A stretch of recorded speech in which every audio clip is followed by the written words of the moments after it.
Welcome to Defiance of Silence, a Sacred Witness.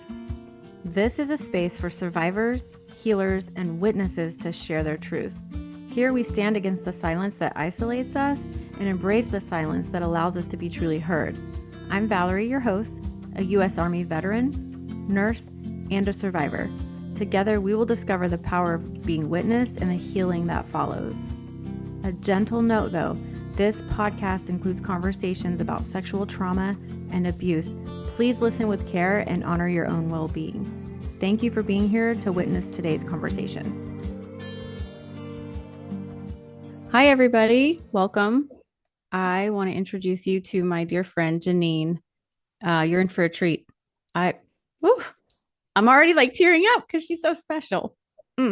Okay, so Jeanine is actually somebody I've known for a few years now, and she has been instrumental in part of my healing journey. And I just can't wait for you to hear her story. It is so powerful, and she has so much wisdom. Jeanine is a U.S. Army veteran, and she currently holds the title of a Women's Veteran Program Director at the Sheridan VA, and she loves her job. She's helping veterans overcome their challenges, and she's had to overcome her own in order to do that. So she's a survivor of military sexual trauma and IPV. If you don't know what that is, that's intimate partner violence. So she has walked the walk, and she knows what it's like to be witnessed and to overcome trauma in her life. She is actually also Miss Senior Women's for Wyoming, and she's competed in the Miss Senior World pageant as well. So not only is she a brave and beautiful, amazing woman, she's actually extremely talented in the world of pageantry. And I'm so excited for her to talk about that too. So Jeanine, welcome. Hi, thank you. It is an honor to be here with you, young lady. It really is. Thank you. It's an honor for you to say yes to be here. So I want to just start with, before we get into the what happened and why you had to go on a healing journey, can we just talk about what you're doing now and how you found the strength to keep pushing forward to help others? Well, I have the most amazing job at the VA as the Women Veterans Program peer specialist. So, what that enables me to do is use my life's experiences to help others on their healing journey. MST, unfortunately, is the military culture, and it's something that's very serious that our veterans are having to learn how to process after they get out. It's rampant. Yes. Well, I'm very honored to be able to know how they're feeling, and that feeling of not even knowing where to start is detrimental. Yeah, and it's extremely isolating. And what caught my ear is that you said for them to start processing and healing from this when they get out, because unfortunately, while you're in, I mean, as we all, I don't say, I hope we don't all know, but I have experienced, and I know you have experienced, when you're in, you don't necessarily get the support that you need to heal from something like that. So by the time you get out and you need these services, you're pretty upside down. We don't know which end is up. So thank you for doing that. And thank you for your service. And thank you for taking care of our sisters in arms while you're on your own healing journey. And I think that's so beautiful and admirable. Well, I'm honored. I'm really truly honored to be able to be that part in their life. But even though I share my experiences and I'm right there with them as they're going through this journey, them being there is very healing for me as well. Because I get to just meet them where they're at and let them know I understand, and let them know you can get through this and that they're not alone, which I know you experience that sense of loneliness and where do you fit in, and who even knows that this kind of stuff happens Yeah. in the military. So when you get out, you're stuck. Yeah. It's there and you got to process it. So And something that was, it's funny to say this out loud now, but in my journey and my discovering that military sexual trauma was a thing, I quite literally thought that I was like this unique case, that it wasn't that rampant. I had no idea until um, the Vanessa Guillen story came out, and I've talked about this in other episodes as well. But that was the catalyst for me to go, wait a second. Um, I didn't know that this wasn't that unusual. Like, and it just blew me away. And so there's not a lot of resources just at our fingertips. Once you start to look for them, I feel like you can find them, but it takes looking for them. And if you don't know that that's what you need to look for, then what do you do? yeah, it's that saying, you don't know what you don't know, and you Mm-hmm. don't. And um, with my generation, the early 80s, I mean, of course, you never said anything. And even my mother's words were, well, you put yourself in a man's world. So that was just something that we just accepted anyway Mm-hmm. as part of the problem of being a woman and being in a man's world, you know. And I'm proud to say now that, you know, there's been a lot of changes, not only on the way we're treated, as far as medically and mentally, but even the amount of respect that we do seem to get now in the military, whereas opposed before, it was completely different. But, you know, with the military sexual trauma, I felt that it was so important that, you know, when we have new psych interns come on board, I actually assist in a military culture presentation, and I have put MST in there as being part of the culture. And I talk about how serious it is. And you are going, and I let the psych interns know, you're going to see a lot of this. Unfortunately, it is just something that is rampant within the military. So How did they respond to that? mostly shocked. Yeah, that's what I was expecting you would say. Mm-hmm. Yeah. And, you As know, they which should is, be. It is shocking. it It is is shocking. shocking. When you send And your daughters off to join the military, yes, we did that on our own accord, but we're going to serve, and we're going to serve alongside our brothers, and this is what happens. So, and I mean, I don't want to get stuck on that. That's not what we're here to talk about necessarily, but it's just a fact, and that's just how we find ourselves where we are, right? exactly. Yeah. Wow.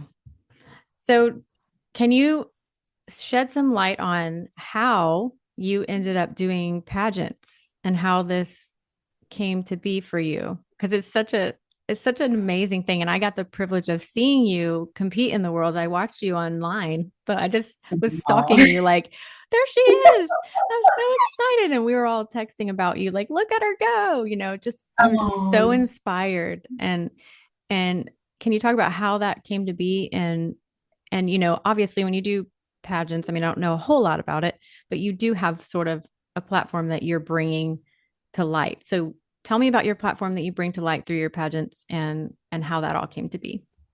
all right. Well, you know, of course, being working in the field that I do, which is predominantly MST, I just I felt like the world needed to know.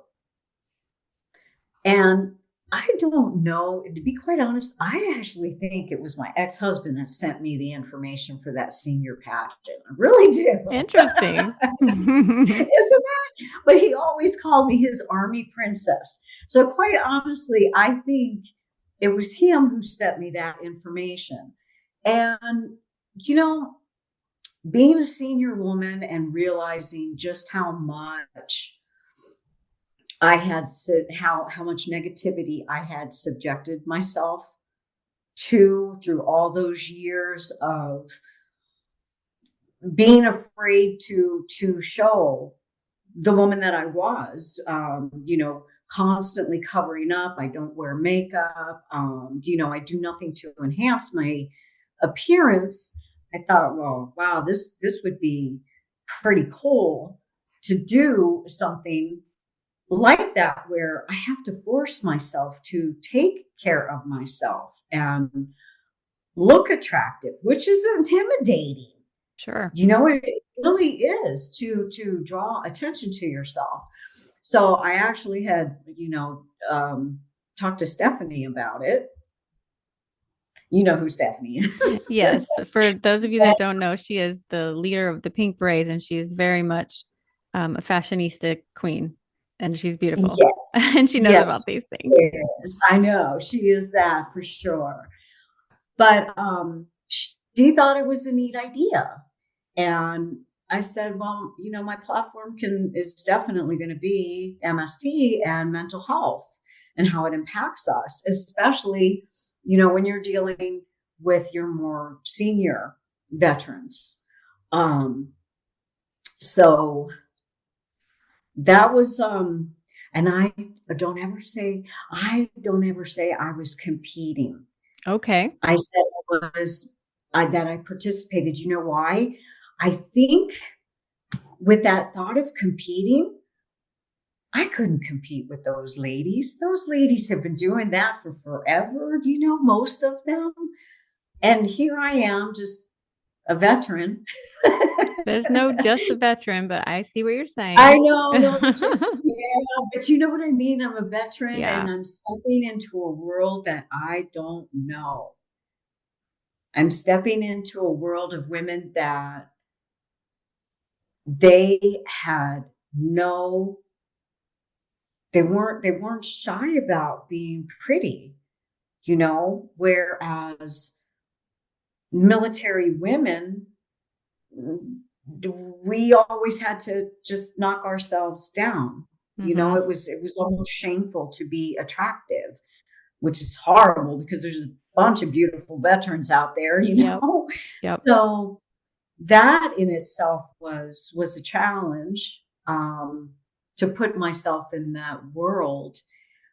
But they were amazing. I never felt so welcome. They loved my story, which they knew what I was there for, and for them to hear about what we're talking about now, it opened a lot of their eyes. And actually, I met a sister there because there were two other veterans there. Um, and she was a survivor, or she is a survivor. Mm-hmm. So I needed to be there because she didn't Yeah. know Yeah. what was available for her. So That's it was beautiful. pretty powerful. That's beautiful. So, if you're comfortable sharing a little bit of your journey, um, through your healing journey, what are some of the things that you've been able to utilize to help you to heal, from the things that you've experienced? I think one of the biggest contributing factors to my healing has been self compassion. It was something that I had to learn to do for myself. And, it was funny because on one of your episodes, she had mentioned Joe Dispenza. I thoroughly love Joe Dispenza, I and enjoy him as well. Mm-hmm. he's phenomenal. I watched his Rewired series twice. I'm in the middle And of the first go. Yeah, that's good. yeah, it was life-changing watching that and being able to listen to him speak and how to actually rewire my thought process. And then from that point, once I got, better at practicing that, I could actually listen to how I was feeling and paying attention to how I was feeling. and give myself the grace to feel what I needed to feel. And with that, of course, there's tons of vulnerability, and I still allow myself the vulnerability. Yeah.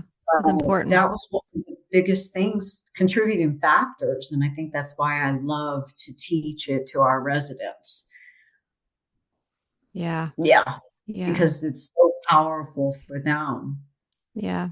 Well, speaking of listening to your body, I mean, that's one of the things that I know Amber mentioned in one of the first episodes was how the body keeps the score. And Mhm. that's something that if you don't know what that means, then there's no way for you to know how to get in your body, right? So learning how to get into your body is important, and learning how to just be grounded and present. And it sounds like, that's something that has been important for you in your journey too. So I would like to take a moment before we get too much further into your story, before you share with us, um, a little more personal about your story. I would love for us to just take a moment just to get grounded and let our listeners just settle in and kind of prepare for what they're going to hear next. And just take a moment and close your eyes and take a breath in and slow exhale. Notice where your feet are placed on the floor. Tap your fingers together. Open your eyes. Welcome to being present for this story as we witness and listen to Jeanine tell us her truth. I'm so proud of you, Jeanine, for just being willing to share the things that um, both compelled you on this journey that you're on, but also, there's wounds that come with that. Like there's a price that you've had to pay to be able to help others. And um, I just thank you for sharing that with us. And to segue into that, I'll just tell a short little story about how the first time I met you. We were at a retreat together, and I was amazed and just chills just thinking about it. To witness you see somebody that you hadn't seen in 20 years. Was it 20 years? 40. 40. Okay. Okay. Mhm. So you had not seen this person in 40 years since you had experienced the trauma you experienced in the military. So tell us, can you just share that story with us? Because I'm telling you, I'm probably going to cry. So just be fair warned. It was so beautiful to watch in person. And um, I know our listeners are going to be blown away by this too. And I think that's one of the reasons why yours and my relationship is so special, because you were there for something that was, I mean, a very powerful moment in my life. Um, Deb was like my every time we went to basic together, we went to AIT together, both of our duty stations we served together. So we were pretty tight. And you know, just seeing that name kind of made me freeze. So before you all started coming in for the retreat, I told everybody, I said, I knew a woman with this name. I said, so I don't know if that's her. What would be the chances? I mean, come on. We went all over the world and to end up in Texas together at a retreat. What are the Yeah. chances What are of the that ever chances? happening? And with Deb, I had been looking for her because of uh, the sexual assault and everything. She actually was that person that knocked on that door during that time. And, you know, she had no idea what was going on. So there was always just that, what would have happened if she had have known, or if I had have called out, or any of that. But, when she came up to me And all she said was, "You look so familiar." And I know my brain got way ahead of me and just blurted out, "Well, I had been looking for you." My brain already knew who she was. Yeah. And I knew who she was, but I didn't. It didn't, it's like that brain instantly went back to that 20-year-old girl and knew who that person was standing in front of me. Yeah. Your body knew. Oh my gosh, it was, I can't even begin to describe how I felt. I just know that everything that I had in my hands, which was y'all's name tags, went all over the place. And I was screaming, it's her, and hugging her. Um, she was like that missing link of something horrible that happened to me. And she was like the only good thing at that moment in time. I don't know if you can understand where I'm going with that. It was just such I for that to happen. Yeah. Chances of What are the anything chances? happening, you know? Um and I know that that was meant to be. I really did, and I was just so grateful to have you there and Michelle and all those other gals that were there that still are a very important part of my life, you Yeah. know? We were able to witness you two reconnect and to hear Deb's side of the story of, how she was knocking on your door and she didn't know what was going on in there and she was just crying out for you and you never told her what happened and it didn't, Mhm. you know, and that's part of the silence that destroys us, right? Is we just carry so much shame that we don't tell anybody. And you had done a lot of healing prior to seeing her. Can you talk about what the journey was like once you saw her and you were able to reconnect? Did that open anything up for you that you had to kind of re-deal with? Or do you feel like it just healed you more? Or both? Well, it did both actually. I mean, it did bring a lot back up.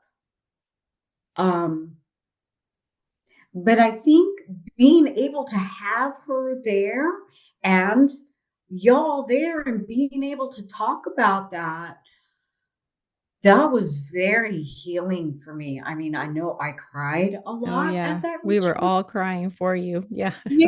It was powerful I to mean, see you I too. oh my gosh, I just, I still to this day, and that was 3 years ago, we're pushing, um, I still just look up and say, thank you so much Yeah. for giving me that.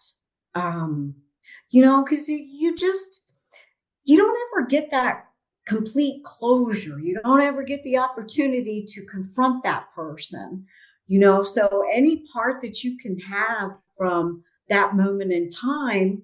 And, I can still hear her banging on the door, Mm, I still remember how concerned she was in the morning when we got on the bus to go to the airport. I can still see that young version of her, and I don't know, it was yeah. powerful. It was. And she did share that she knew something wasn't right, but you wouldn't tell her. And like my battle buddy is something is wrong with her. And she didn't want to tell me. And just to watch the emotions come up in her that, she knew and like, oh gosh, it was just powerful to witness the two of you reconnect. So it's just funny how, and that's a perfect example of how our body does keep the score because that was 40 years prior.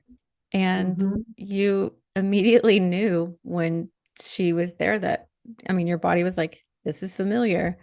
And Yes. how amazing it is it can take you back. When I tell my story too, how I ran into my assailant 10 years later and before I even saw him, my body froze on the sidewalk and was like, Mhm.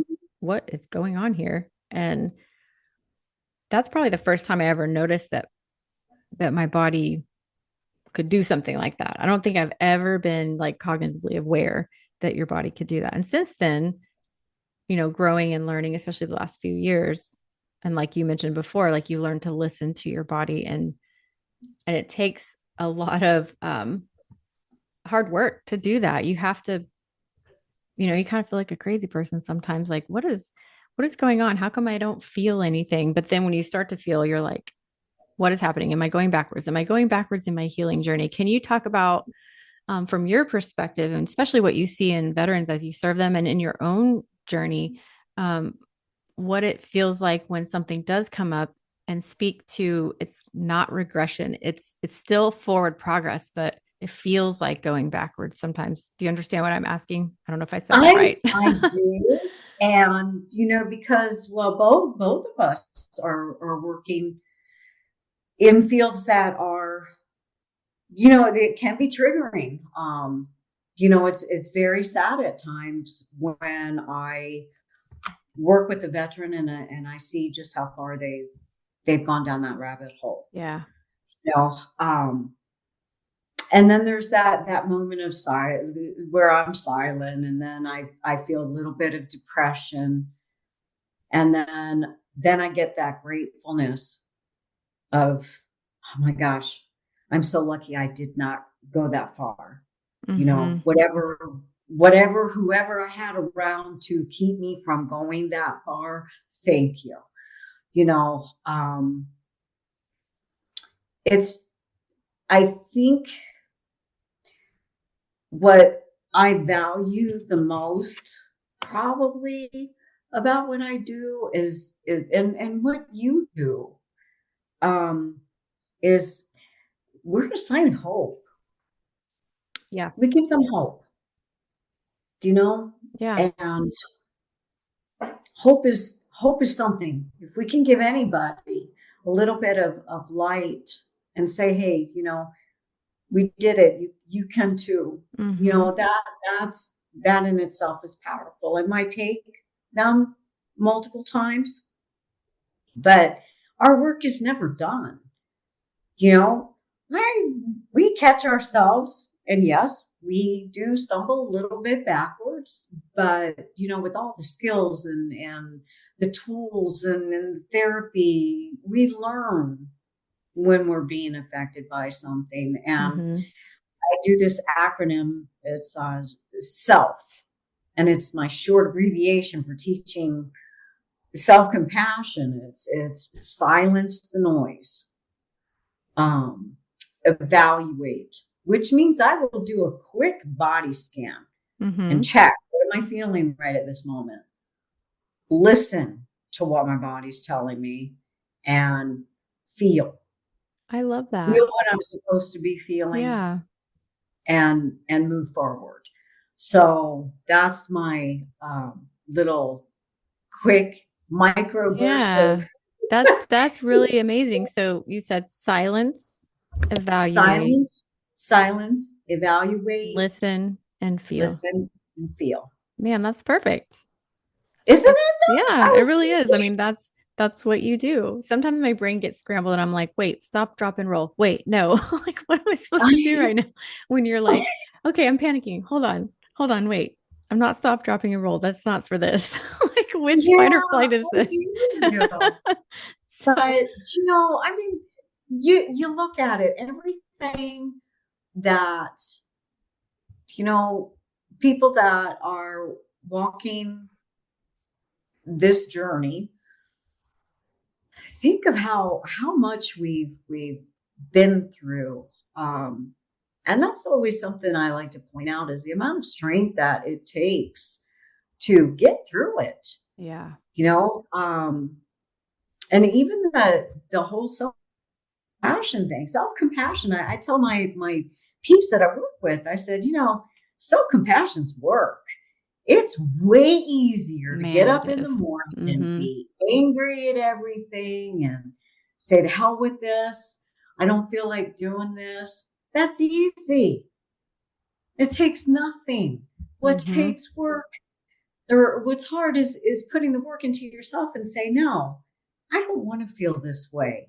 I want Yeah. to be able to be kind to someone, so it's worth the work. Yeah, it really is. It takes a lot of just like grit to be able to push through the ugly parts of the healing journey. And I know a lot of people see someone on the other side of what they would consider on the other side of their healing journey when, it's always continuous. And that's one thing that anybody that I know that has been on a healing journey or is over like the hump of it, or they think, they'll tell you that it's never actually over. You're not ever on the other side, but the other side of the hard part. Like you've done the hardest parts, and then suddenly you're like, hey, these these responses are becoming more natural. Like I'm not struggling so much to Mhm.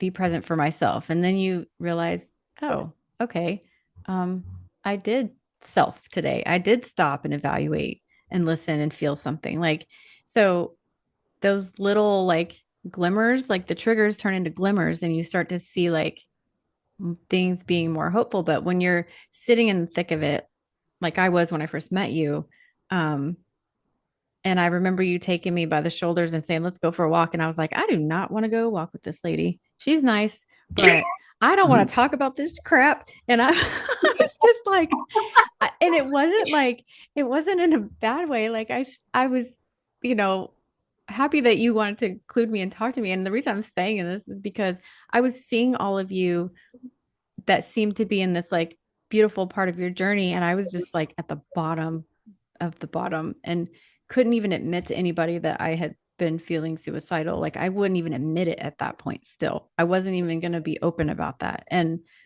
I never did say that to you guys, but it was the first time I remember you just saying like, and you didn't tell me I had to tell you my story. You just said, I get it. And here's here's who I am. And we went for a walk, and suddenly by the end of that walk, I was like, okay, I'm not alone. And maybe I'm not maybe I can get to that point. But it was hard for me to look at you guys and believe that you had ever been as low as I was feeling. Does that make sense? Like it was hard for me to look at where you It all does. were. And what I'm saying is don't compare yourself, because I was comparing where I was at to where you guys were at, and you've been on a journey for who knows how long. And that's the point I'm making is you don't really know where people are. And No. if you have a bad go or a bad day or just a bad moment and you've got to regroup, it, I had to learn that's not starting over. That's literally just what happened. It's just a bad moment that you can move Yep. through.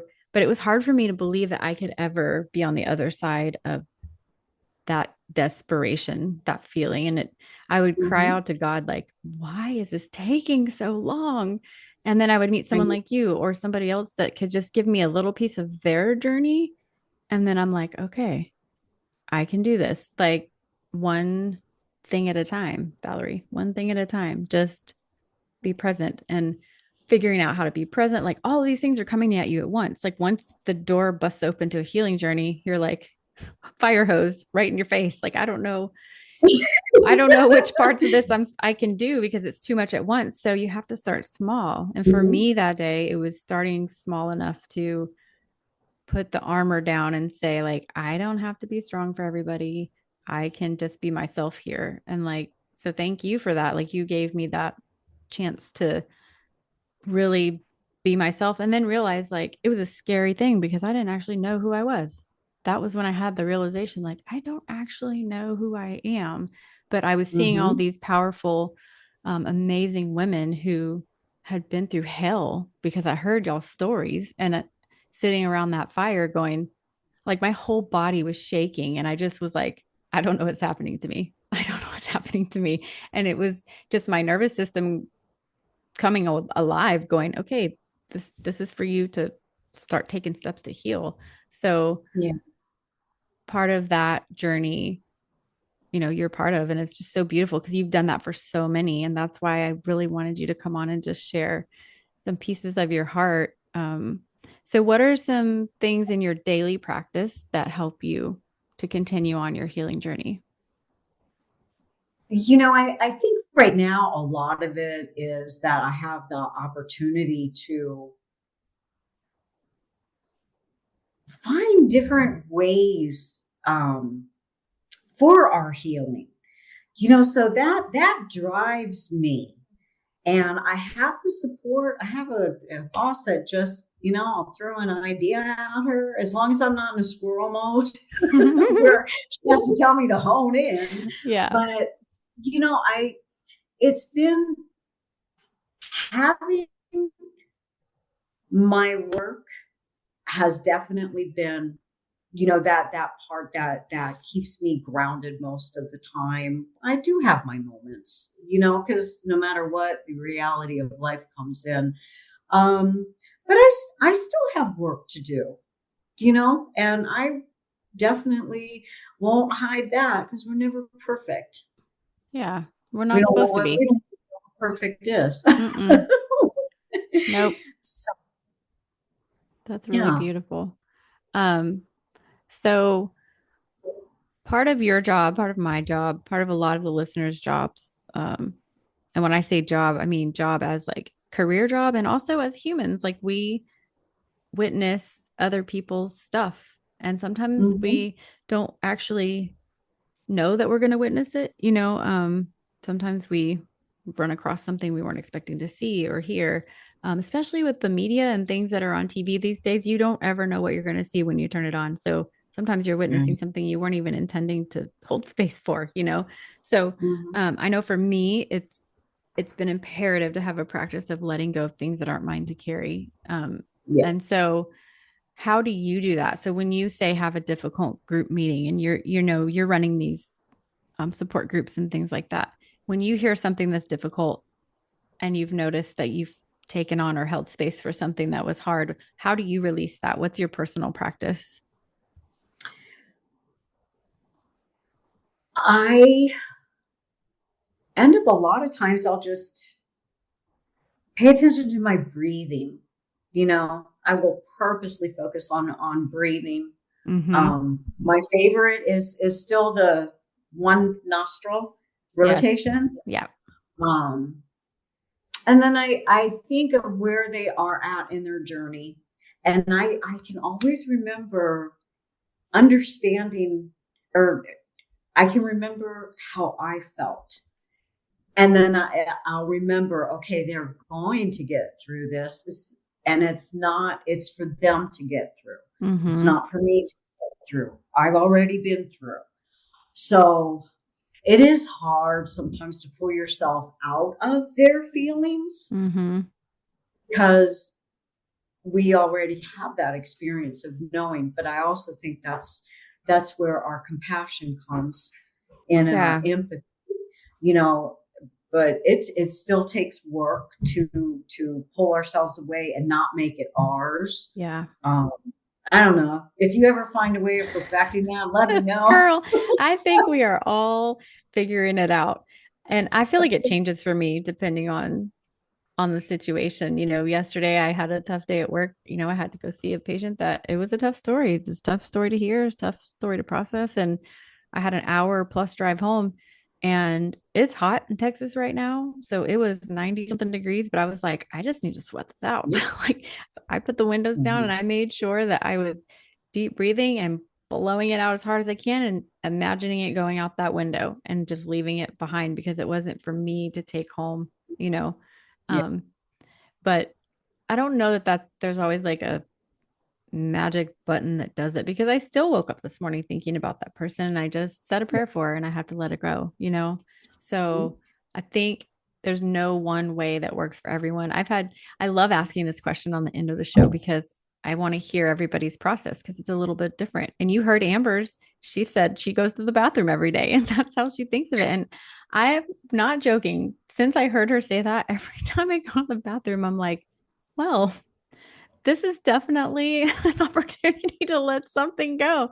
And I just think it's Right? it's so unique. So I think everybody has a different way. If you haven't listened to that episode, go back and listen to episode number I 2, which is did. Amber. And I And was laughing because it me was so too. funny. And it's so true. Like everyone makes time. We say we don't have time for this or we don't have time for that, but we have time to go to the bathroom because it's a bodily function. And if that's the Yes. only moment I have, to let something go, I guess that's where I'm going to do it. But it just depends. Sometimes it's I gotta walk it out. I've got to stomp my feet in the ground and really just like every step with intention, like this is going out the bottom of my foot and I'm not carrying it. Or, wiping it off of myself, literally just going outside and being in nature and swiping it off of my body and saying, I'm letting this go. So you let me know if you perfect that process. But I don't think there is any one way. There's, you have to do what's best for you, um, as far as letting it go. And I hope that listeners will take that away too, that you don't have to do what we're saying, but find something that works for you to let go of something that's not yours to carry. Um, Mhm. and I think it's hard to, I know the Bible talks about loving each other and carrying each other's burdens, but I think there's a difference in holding up your sister's arm and holding their hand up and saying, I'm here with you, versus literally carrying the weight of their troubles, because we are supposed to give those to God, and his burden Yeah. is light. And so that helps me too, to think of that. Like, this actually wasn't mine to carry. Like, I can trade this out. So God, I'm giving this to you, and you can give me the peace that passes all understanding, that I can't even figure out why this is peaceful. Like, when something heavy happens and I am able to actually release it, I can tell a difference and I have just peace. Like, okay. So if I don't have that peace, then I know I got a little more work to do to release that and not carry it and not pick it back up again. So, Mhm. um, that's really Yeah. beautiful. If there's one thing you would like listeners to know about starting a healing journey, what would that be? I I'm gonna say that understanding yourself is the most important thing that you can do. Um, we spend so much time deflecting things, Mm, and we don't know who we are, and we don't know why we do the things we do. But once we start understanding why we made certain choices, why certain things in life happen, and accepting that it happened, you can't go back and change it.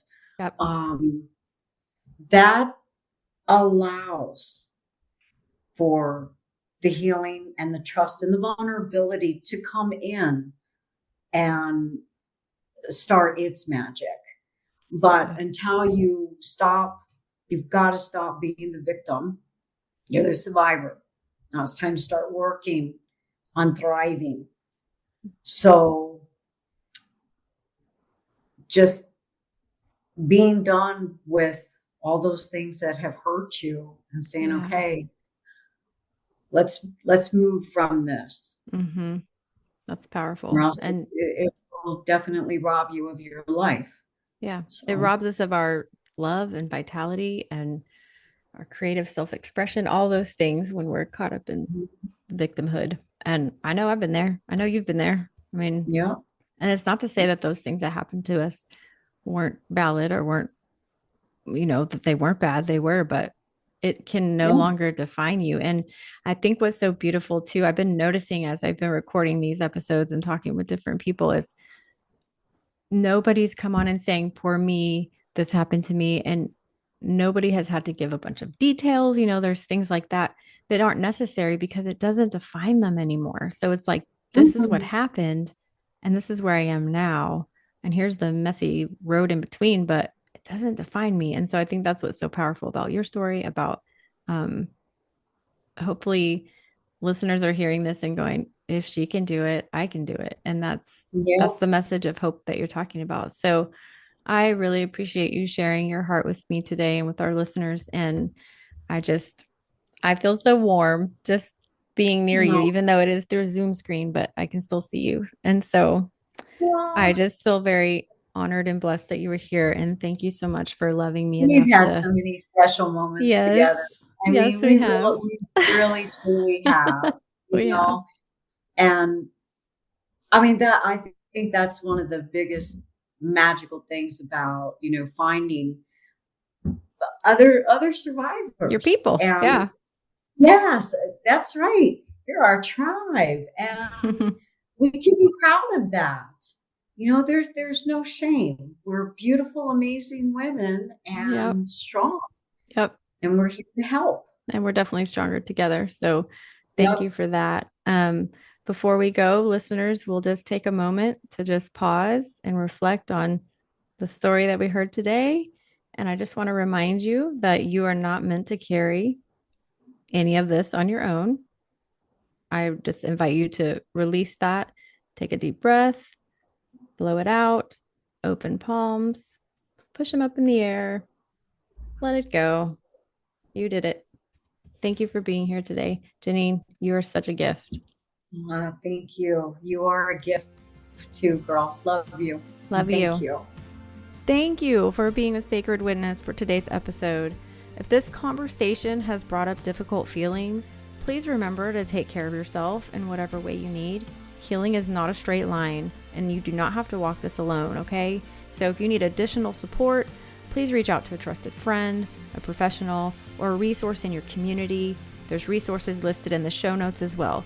Your well-being matters the most, so thank you for being here and choosing to listen with care.